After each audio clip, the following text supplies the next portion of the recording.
When I first stepped into instructional design, I was working at a learning and development company. Essentially, companies could outsource their training needs to us, and we would create online adaptive learning content for them.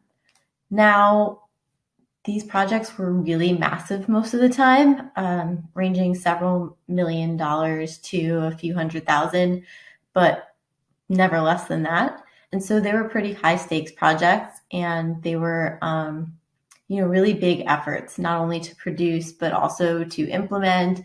And the impact they would have on our clients' businesses was pretty major. So one of our clients in particular was I'll say a vocational school of sorts, right? It was a college, a technical college. And one of the things that the students who were graduating from that college had the option to do was to take a professional exam. Now, that professional exam would give them opportunities that would allow them to make just exponentially more money than they could make if they opted not to take and pass that exam. It was the difference between, working at a Jiffy Lube or being like a senior mechanic at Rolls-Royce, maybe a little extreme, like BMW. There was a good difference in the quality and the level of jobs that they could find. So they hired us to help their students, their graduates, do a test prep course that would make them feel both prepared to take the test and give them the confidence they needed to even sign up for the test. They were having pretty abysmal rates of success in comparison to other similar colleges, and they didn't know why. So we got about, I want to say 25 different SMEs to help us build this monstrous course. And the test itself was large and very difficult. So it made sense. We got through the first few modules, and at this point, I was managing a different set of projects. And so I would say my counterpart, who managed sort of the test prep side of the business, was looking into this. And it just didn't seem to be working. The lessons felt really complicated and overwhelming. So we called together a whole team meeting, and she pulled me in and a few other folks from my team so that we could get some fresh perspective and talk about it.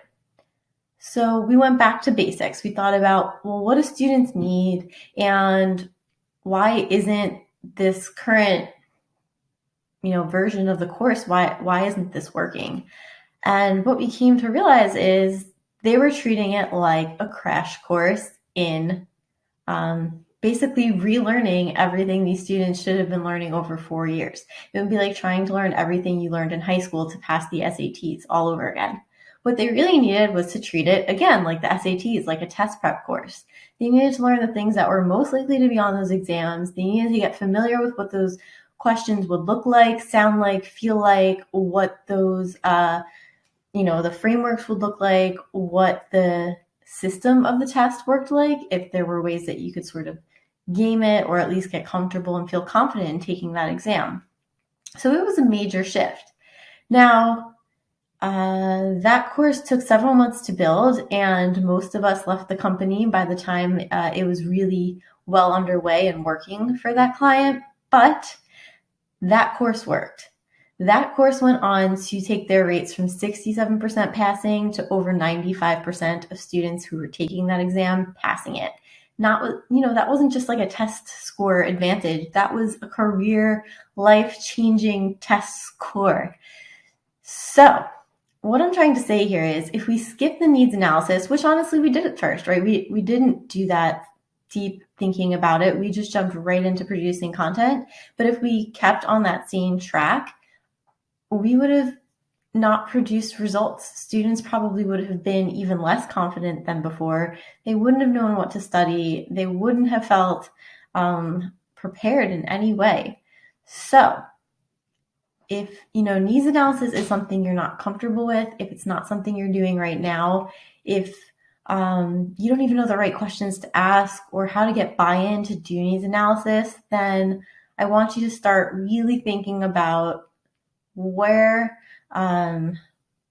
where you can best help your clients. So I like to think about three things. I like to think about first the organization.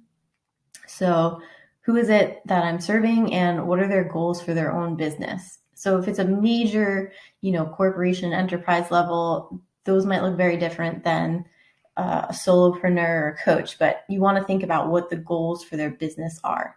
The second part is the performance, and that's really like how are they doing what they're doing. So that's looking at, um, you know, observing how they work on the job or thinking about what's in the culture of the organization that impacts how these lessons will be carried out in real life. And then the third part is the one most of us do know as instructional designers, which is to think about the learner. And if you're not talking to the learner and asking the learner what their experiences are before you start developing training for them, there's a lot of room for error. I've definitely worked on other projects where,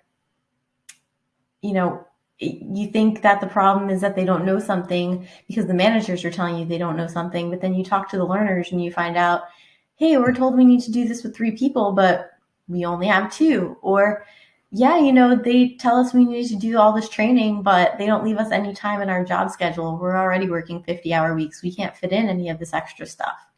So needs analysis will help you figure out all of those things ahead of time and make better decisions about the kind of training you want to be providing. And even if it's the right kind of training, the styles and the tools that you want to use to build that training.